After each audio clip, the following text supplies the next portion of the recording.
So, about a week ago, I showed you a bike that I almost ride all the time. But wait, there's more. This bike, you can see me wiping it here. This is my pride and joy as well. I don't know which one I prefer. It just depends on the day, I guess. It's clean. I know it's a good looking bike, but it's not for looks. No, this thing is there for riding.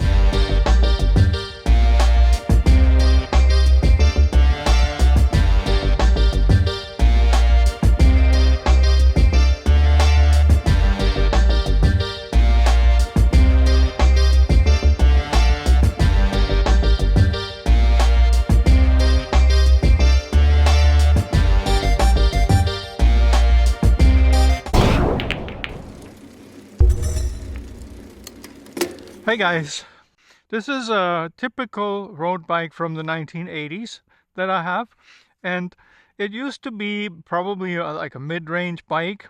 It's a Bianchi, but it's not a real Bianchi, but it is a real Bianchi because Bianchi used to build their mid-range bikes. The frames were made in Japan, and this frame that I have is the exact same as a real Bianchi. Except that when I got this frame, it wasn't a Bianchi. It doesn't make sense. No. See, you can see the Bianchi sticker on there. It looks just like it's real, doesn't it? Well, it is real, but it's something that I added to the bike. I have to admit that. This bike wasn't originally yellow. This is a paint job that I did. The paint that you see is actually engine enamel paint from DuPont or something like that. The advantage of this paint is that it's really nice and hard, but as you can see, there's still little rock and stuff. They will damage it over time, but it's not bad. So when I first got this bike, the frame was red and it said Steve Bauer on there. Steve Bauer was a Canadian cyclist, and I'm not good with numbers. I don't know what year he built bikes, or he had his own bicycle company. But this is one of those bikes from the early Steve Bauer bikes that also the frame made in Japan. There's actually one part on this bike that is actually from a Bianchi bike. I don't know. Can you guess what it is?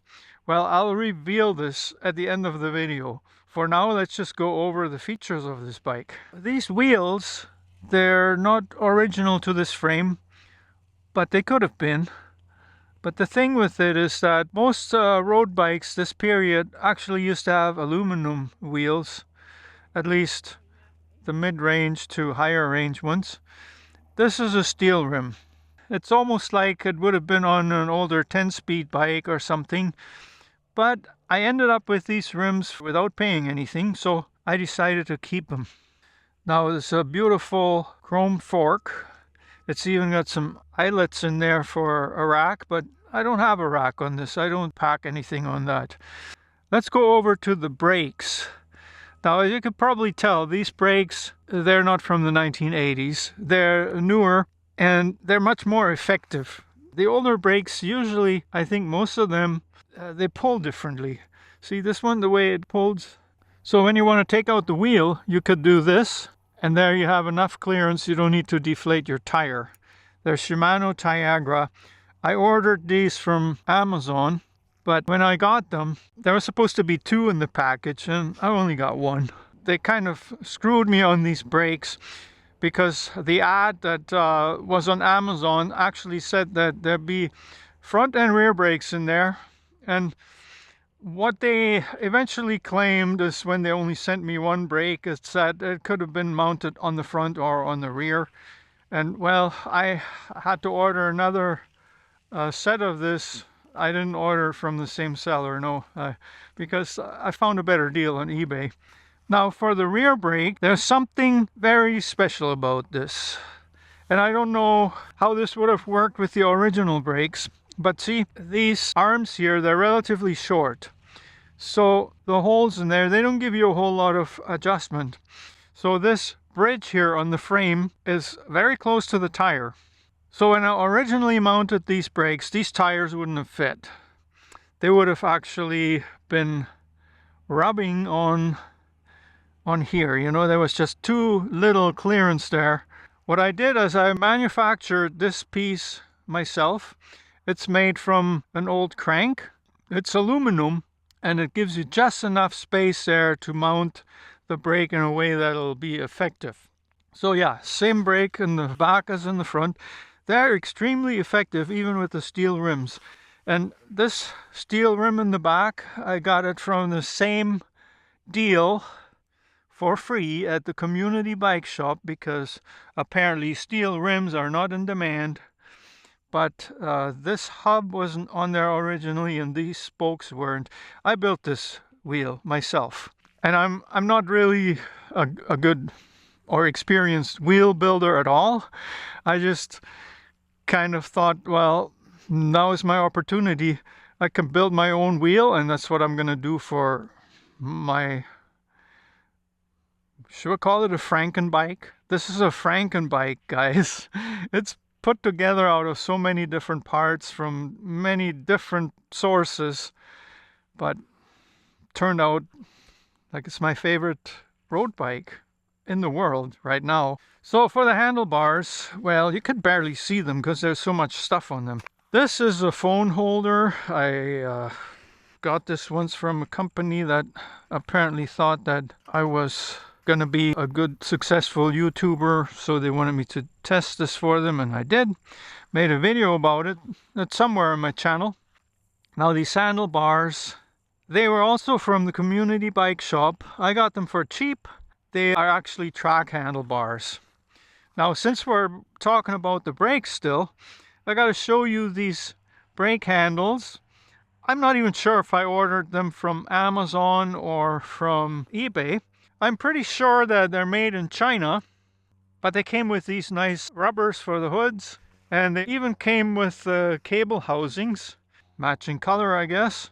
Also from Amazon is this Planet Bike bottle holder. It's aluminum, I think, but the only thing with it is my water bottle, because it's metal, it always gets scratched, and this scratches it also. Let's move on to the pedals. These pedals are steel. They are nothing special, but in the 1970s and 80s, I think these used to be really popular.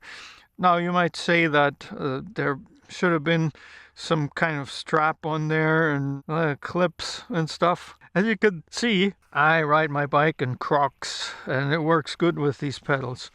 There was no part that really came with that frame. Everything that's on this frame today, it's from somewhere, but not from the original frame. So, shall we go on? I have to move this bike over there so you can see the drive side better. So let's look at the drivetrain. See this crank set, that's probably the most expensive part that I got on this bike. And I think I paid $100 just for that. It was from eBay. Some local guy from Edmonton sold it. This one, it's got 54 teeth. So it's a really fast gearing. The inner one, I believe it got 48 or something like that. I'm not sure. Super Mighty is Sugino. In the back, it's just a 6-speed, and this is a freewheel. It's not even a Shimano. It's just, you know, something that fit and that's inexpensive and apparently quite durable.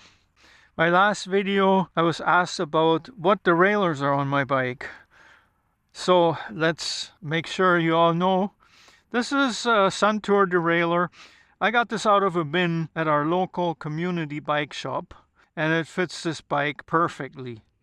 And it works like a charm. And of course, the matching piece in the front. Now, the unique thing about this front derailleur is that the cable is coming from the bottom. Yeah, see that mechanism there? It's quite amazing. And if we go underneath the bottom bracket, you can see how this works. There's like a cable housing starts right there. This is also quite nice. See how the cable housing has its own support here. Shifters. Some call these the suicide shifters. I don't know why, but I can understand that it's a little bit more effort to reach down to shift if you're not used to that, if you're used to having the shifters somewhere here or whatever. Yeah, I can understand why you would perhaps not like this. And you can see my Bianchi sticker, I happened to put it in the wrong spot there. It was too late to change that. Another thing I need to talk about are these Continental tires. They actually have a warning on them saying that you're not supposed to use them on non-clincher rims. And I believe these rims are non-clincher because they're pretty smooth inside there. But I usually run them at 70 pounds of pressure and that works just fine. When I tried to replace them with something that I thought I could pump up a little higher because they're made for this type of rim, it was no good. Yeah, what happened there are videos on the channel that happened last year. I did a whole bunch of trials with my new tires, and see, I'm back to these old ones because they stay on the rim and I can count on them. There hasn't been a problem with those. So why did I want to change them? Well, I thought, because the warning on the tire, you're not supposed to blah blah blah. Well, nonsense. These are good tires. I'll ride them until they're bare, or you can't safely ride them anymore. Yeah, you might have also noticed this beautiful chrome plate there that prevents the chain from hitting the spokes. What else is there to this bike? Well, of course, we can't talk about this bike without talking about the seat, because that's really what makes a bike comfortable or uncomfortable. And this one, I'm telling you, it's very comfortable for me. This is my second ever Brooks V17. It's a beautiful brown color, or reddish brown. It's not quite as old and worn out like my other one. It's not necessarily because I don't ride it as much. I do, but I think every Brooks seat is a little bit different. And again, you could see that it's slightly tilted back. That's the way I prefer it. That's the way some of you said that this is the way it should be. Got a good headset. This kind used to be everywhere back in the day. Now they have different ones with spacers for adjustment and stuff. Also, this stem, it goes quite far forward, and the position on this bike for me is quite different from my other bike. But I gotten used to it and it's okay. So guys, this bike, when I first got it, I had another road bike that was a little bit lower end, and when I got hold of this frame, I thought, well, this is my opportunity. I can make a bike out of this. And that's exactly what happened. Over the next few months, I stripped and painted the frame.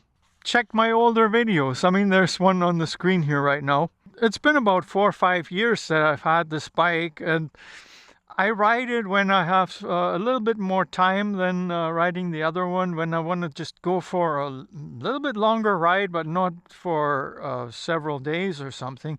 Even though I've taken it on rides where I cycle about 200 kilometers away from Edmonton and then go sleep in a hotel or something with minimal stuff on me, I just basically the shirt on my back and maybe a pair of underwear to change, and other than that, just water and snacks and camera, of course.